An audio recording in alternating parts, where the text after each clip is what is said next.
Hello and welcome to another episode of Electric Moments. Now we're going to be looking at the natural next steps on your electric car journey in this episode. Electric car ownership is really the start of an incredible journey. We've lost count of the number of people who watch Fully Charged who have then gone electric and have woken up to the enormous array of possibilities when it comes to energy use. The questions we might find ourselves asking are things like, where is the electricity in my EV coming from? How can I generate, use and store energy more efficiently? And what else can I do to lower my carbon footprint at home or on the move? It's actually really hard to keep up.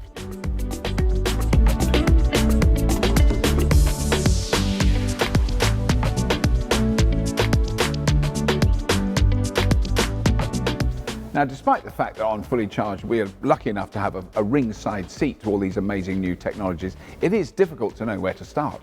It's fair to say in the last year that the environment has come under sharp focus, and our friends at LeasePlan have been looking into all of this in detail. Of those that don't own an electric car, 90% have never actually driven one, but 4 out of 10 people say that they would be more likely to purchase an electric car if they could try before they buy. Well, that's so important. I mean, in our experience, once people have driven an electric car, all the anxiety fades. And more often than not, it's the performance of the vehicle that makes them smile. It's a bit of a cliche, but it's called the EV grin, and that's the moment when people realise this is not a compromise, it's just a car, but a bit better. The EV grin, I remember it well. But there are lots of things that made me smile about driving an electric car, especially when I drove one for the first time. But I think of everything, something I remember quite vividly is just quite how much I enjoyed using regenerative braking. I just really like the idea that even when you're braking a car, rather than just wasting that energy, you're putting it back into the battery, and that is so satisfying. Yeah, no, that is a brilliant side aspect. And what surprised me most in this research is the impact that friends and family and neighbours had on inspiring other people to drive electric. That was really interesting. Yeah, and actually it was my cousin who had an electric car before me, and she was this huge advocate. She really championed it, and that made me interested, for sure. In fact, nearly 3 in 4 EV drivers said that friends, family and neighbours had influenced them to get one, and almost 4 out of 5 EV drivers said that they know people who had come to them asking for advice. So it seems that electric car uptake is contagious. Yeah, and I'm always interested in why people switch to electric cars, and it seems that a great many of them, they are influenced by seeing someone else driving an electric car. Well, over half said that they switched because it's environmentally friendly, whilst just under half said that they made the switch due to cost savings. But are these perceptions actually a reality? Well, I mean, if you're going to drive a car, then yes, clearly driving an electric car is a huge improvement over a combustion car, not just in terms of what it emits, but also that it is possible to power an electric car just from renewable energy. Don't need to burn anything, don't need to import any fuel. And yes, in terms of cost savings, electric cars is something of a revelation. Yeah, the running costs of an EV are, well, they are insanely low compared to petrol. I mean, it costs a fraction to fuel up an electric car, and it also costs a fraction to maintain an electric car. There's so many fewer moving parts in an electric motor. Yeah. The actual servicing cost, what you're really doing is you're looking after tyres, windscreen wipers and washer fluid, and that's about it. That's so true. And I guess if you lease anyway, those initial upfront costs are less of an issue. Yeah, I mean, that's the only objection which really holds water right now. I mean, EVs will get cheaper. They just will. But as you say, it's not buying it outright certainly lessens that impact. Because unfortunately, I mean, new technologies are always expensive when they're first introduced, and as they're then mass manufactured, the cost comes down. I mean, the same can be said for home technologies like solar panels and batteries. But these technologies and electric vehicles are linked because it seems that one of them will inspire the other. Also interesting, 1 in 3 adults have been inspired by their local community to make more of an effort to live in an eco-friendly way. Well, that's often the next step when people buy an EV. They suddenly take an interest in their energy tariff, for example. I mean, I didn't even know I had an energy tariff before I got an electric car. So you get interested in that. You get interested in insulating your home, in working out how to use less energy and how to generate energy on your home maybe and store energy in your home, those things all become much more important to you. Yeah. 15% have made a green purchase, such as getting an EV or solar after somebody else on their street did, and 45% said that they were more likely to make some kind of green purchase if a neighbour had said they'd had a good experience. So it's catching. Well, it looks like there's going to be a big market for these technologies in the future. So let's talk to someone who knows.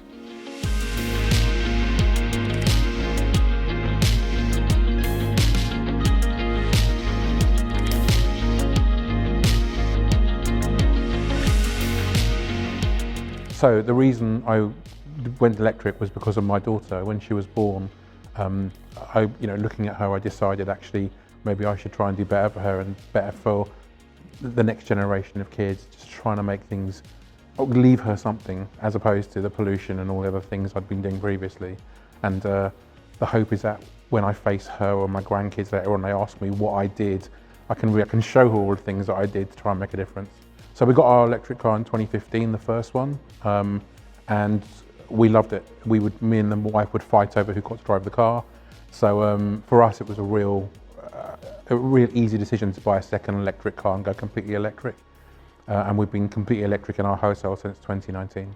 So we love driving electric. I think it's just a very easy experience. For the most part, there's not much to think about. Once you get over that, how will I charge it piece, it's very simple. If you can plug in at home, you never have to think about it again. Day to day, you just get up in the morning, your car's charged, and away you go. So it's great. It's just the easiest thing. So what green technologies do I have? So we'll start with solar panels, and then we can go to a Tesla Powerwall battery. And then I have triple glazing. I have insulation throughout the house. I have low water flow taps. I've just recently installed air source heat pump, and we also do things like we compost where we can as well to reduce our waste. Even before you have an EV, go onto a green tariff. That should be the first thing I'd advise anyone. You can do that even before you get your car. And then when you've got an EV, look at an EV tariff where you have off-peak charging, because it will just make the cost, even though it's very small already, it'll make it even smaller if you can charge your car for pennies overnight. For new EV drivers, things like solar panels are great because you can charge your car from your own power that you can produce. And then technologies that sit alongside that are things like smart chargers that can take that excess power when you're not using it and put it into your car. And then in the future, there'll be things like vehicle to load, where your car can be a battery that you can store stuff in.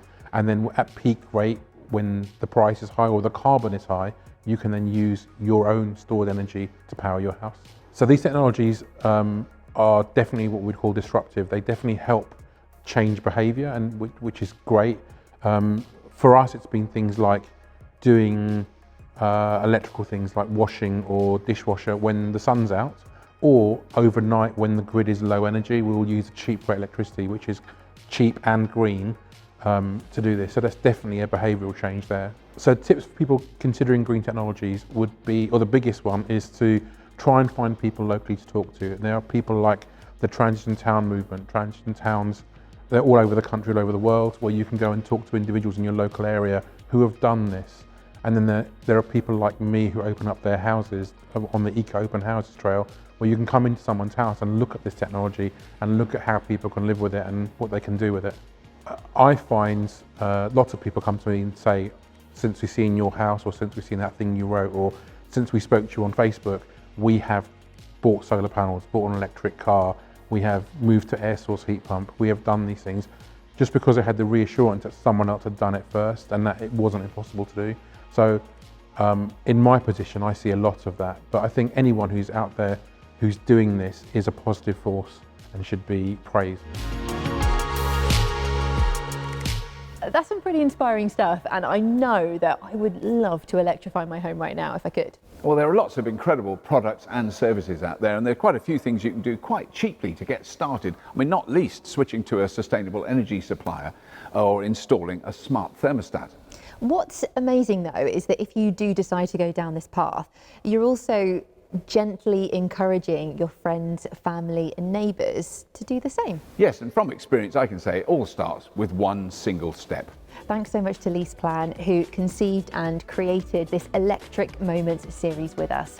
We hope it helps you with the start of your electric journey. And as always, if you have been, Thank you for watching.